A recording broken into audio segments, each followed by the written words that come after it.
social media has been around a long time. So that means healthcare companies should all be using it effectively, right? Right? Well, it turns out that many companies still don't know how to best use social media in their sales and marketing efforts. I still see companies churning out bland social posts or worse, just pushing out sales slop. Well, joining me on camera today to talk about this is Brittany Quemby. Brittany leads the social media efforts at Swaay.Health, and you're going to love what she has to say about the mistakes that she sees companies still making on social media. Let's get to it. Swaay.Health. Brittany, welcome to the program. Thanks, Colin, for having me. We're in your studio today. Yes. Last time we did this by the pool at your place. Now we're in my studio. And yeah, I'm actually glad I'm finally using that. And it's actually fall now. It's actually fall. That's right. That's right. But no fireplace this time. No, it's okay.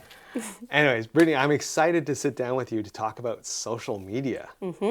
And for those people that don't know, you are the one that pretty much does a lot of our social media here at Swaay.Health. So thank you so much. So I thought it would be kind of appropriate to kind of get your take on what's happening in social media. Love it. Can't wait. So Brittany, let's start with a tough question. So many more social media channels these days. We've got TikTok, Instagram, Facebook, LinkedIn. I mean, there's then Discord, dozens of others.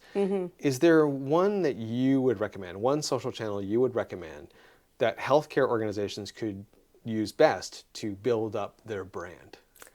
Yeah, I thought about this for a while, and I think there was a few that kind of came to mind, and I'm sure many people have different opinions on this, but as I kind of thought through it, and I feel like you're going to like this answer, and I didn't choose it just for that, but I'm going to say YouTube.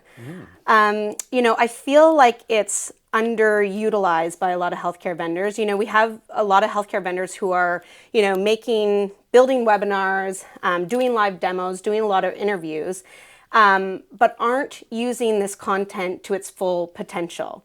I think they could use it rather than, just have those things as disposable content, but put it on YouTube, and it can really be that evergreen content that can continue with them, years down the line. I think if you have something on your YouTube channel, it's going to drive awareness and credibility long after a post, disappears from, its feed. And I think, as we know with a lot of YouTubers and, maybe not healthcare YouTubers, but YouTubers in general, that content can grow and drive growth over time.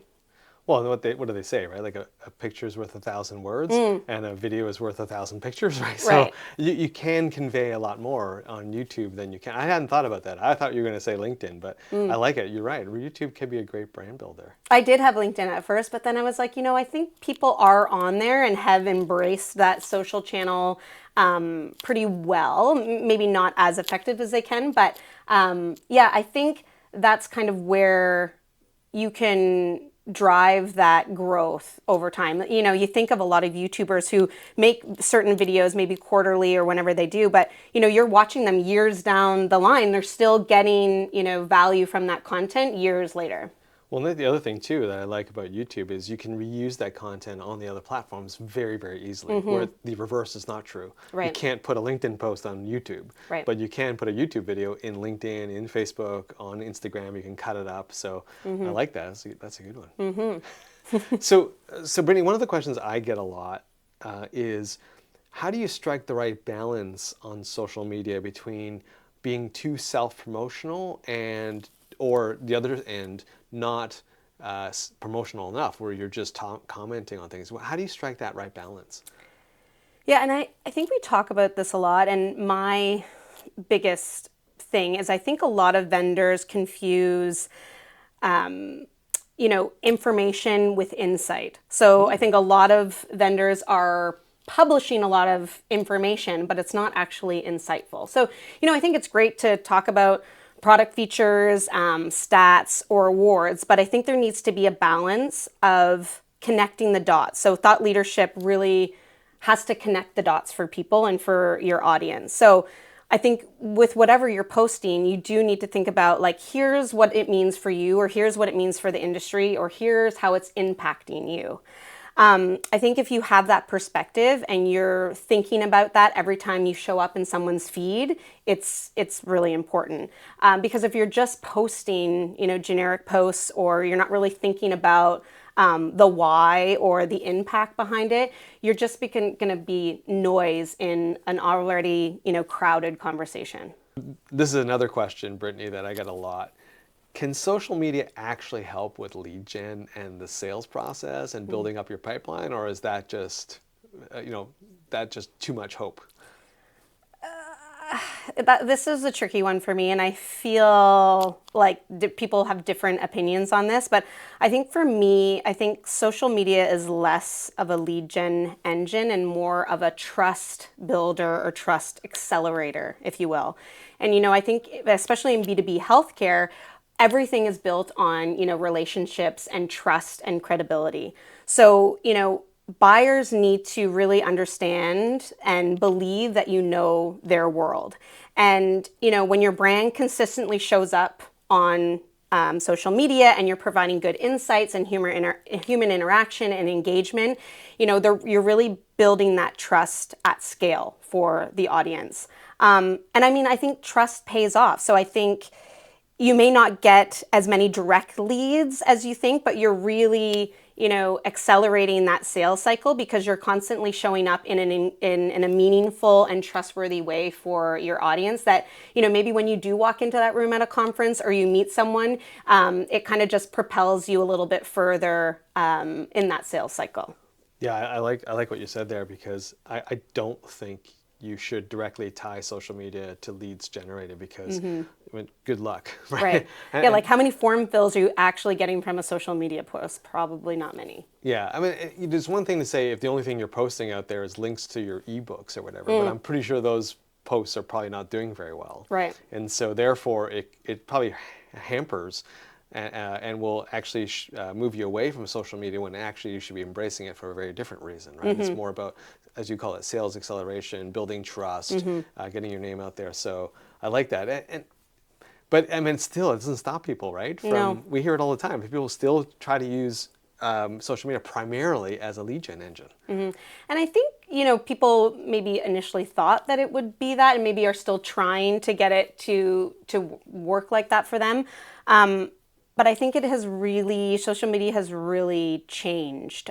So I think, being there and being that trustworthy or that credible source, when people are kind of in that research phase or looking to connect with different vendors is, where you want to kind of build your brand and build your presence. So Brittany, given that, what are some of the tactics you recommend for B2B healthcare vendors on how to best use social media? Yeah, I think first and foremost is elevate your people. So rather than just having the brand do most of the talking on social media, I think it's really interesting to have different people from behind the scenes, engaging on the platform. So, whether it's your CEO or even your customer success people or your product people or your subject matter expert, really talking about things that are impactful. Really kind of lift those people up. I think also we talk about this all the time, and this is probably like a broken record, but like repurpose smartly. So you really want to take that big piece or a thought leadership piece and kind of break it into that snackable content and use it on social media to your advantage. So you're really kind of repurposing, with intent. And then I think, I'm going to say this probably quite a bit in this conversation, but I think not just post, but engage. I think especially with LinkedIn and a lot of other platforms is you really want to engage with your partners or your customers or even just other service providers and engage in a way that's meaningful, so you're not just posting your own stuff all the time. I think the algorithm really likes engagement and real interaction. So I think if we utilize that kind of goes a long way. And then I think lastly is measure meaningfully. So I think a lot of the time we think of impressions and the biggest numbers, but that isn't always necessarily a true gauge of what's, making an impact. I think what a lot of social media channels now are really looking at engagement and how you're actually like thoughtfully engaging with different posts and different people. They really kind of look at that as something that's, truly meaningful on the platform. Yeah, I think you're right about engagement, right? We keep hearing that views are nice, likes are, and impressions are nice if you're looking at LinkedIn. But it's really about the comments. It's really about the likes. It's really about those reactions that people have. That's what really drives you up on the algorithm, as opposed to just straight number of impressions. Right. I like that. Brittany, I got to ask this. At what point do you think for a company they should have a full-time social media person as opposed to just doing this part-time with your marketer or maybe your CEO or your founder? Like, when do you think it makes sense to kind of go full-time and all in on social media? I mean, I think it depends, really. It's tough. A lot of B2B companies don't have the capacity to do that. So you kind of have a marketing manager also doing, social, or, someone else who's kind of doing that double role. I think maybe if you realize you're getting to the point and you can't actively engage or post how you want to or be meaningful in those social channels, and you actually need someone who's dedicated to that every day, then that's when you start to look as a role on its own. I think we have a lot of tools these days that can help someone in that role or help someone who's doing multi-roles to be able to do it effectively. But I think when you're getting to the point and you're just posting to post because you need to get all this stuff out there, then you might want to start looking at having a specific role for that. Brittany, what do you think of the strategy of tying social media posts to specific things on the calendar? Whether that's Mental Health Awareness Week, or maybe it's Nurses Week or Nurse Day, or does that work? I mean, I love it. I think people do really like that, and it gives you something to kind of tie your brand to. Whether it's something like Hims or Vive, or like you said, Health Month or Heart Health Month, or Cancer Care Month. I think you want to do it, again, like I said, I probably sound like a broken record, but with intention. So rather than just posting, hey, it's Heart Health Month, yeah, that's great, but you really want to tie your brand to that specific day, or how your brand is actually impacting that specific topic. Whether it's, physician burnout or, patient access, those types of things. How are you actually making a difference? And, showing that impact, showing maybe, how it's affecting, nurses or patients or clinicians. So I think showing impact and a story behind the specific post makes it much more than just a generic post, because if you're posting something generic and there's really no tie to, like I said before, connecting the dots, it doesn't really go, and it doesn't really have any legs. Well, you mentioned conferences there, like Hims, Vive, all the big ones. Is there anything you recommend there of how you can use social media pre and post those kinds of events? Yeah, that's a good point. I think a lot of people post during those events, but I think there is a lot, or there is something behind of posting prior and kind of getting excitement prior to the conference. And then even, I think it has legs afterwards as well. Sometimes you can get lost in the mix during, but I think really focusing on creating excitement of, where you're going to be, what you're doing, maybe what you're announcing, or some, exciting tidbits prior, and then how that's impacted after the event as well is something that we, really should focus on. I think a lot of the time the event happens and then we kind of forget about it. But, it really, your content or your announcement or, anything that you do will have legs after the conference. So really hone in on that pre, yes, during, and then after. I love it. And I have to mention this because this is one of my pet peeves. You know that post that we always see where you have like your crew standing in front of your booth and you take that photo and say, hey, come by, stop by the booth. I mean, I know maybe internally that's a nice photo to have and a keepsake for the company. Totally you should do that. But I see so many of these posts and I'm like, what is the driver for me to come visit you? I mean, Right. I don't know you. I mean, if I do know you, maybe I stop by, but if I knew you, I'd probably stop by anyway. Right. Right? So I look at those and I go, that's a wasted post. Like, but I think the smarter ones are where you're taking a close up of your coffee and your logo's in the background, and you say, "Hey, I'm ready for today," right? And it's just a picture of a coffee cup or a picture of a granola bar, because it's just different. Like I'm intrigued by the picture. I'm like, "What is this?" I'm not that intrigued when I see a posed crew standing in front of their booth. Or even just what I see a lot of people doing is a short video of like, get your, whether it's your sales staff or your marketing staff to do a short video like, hey, we're here at booth 91, come by, we got coffee, we really want to talk to you about XYZ. It's much more, I think people scroll by a lot of those static posts because we see them so often. But when you have someone who's real at the conference, talking about what they do, asking you to come by, it's much more personal and authentic that people kind of react a little bit better. Brittany, what's a big mistake that you see companies make when engaging on social media? I think a lot of companies are afraid to kind of go outside the box. I think they're trying to do it, but especially within healthcare, we play it very safe. And a lot of those safe posts or those safe engagement comes off as unauthentic. So I think one of the things that I, would challenge, vendors and healthcare organizations to do, and even us, even myself, is to really kind of step outside of your comfort zone and play it a little unsafe. And that really makes you authentic. People love real people, real problems, real experiences, and even like failures. So if we as companies can show that and really be real and show that we're actually human, I think that goes a long way.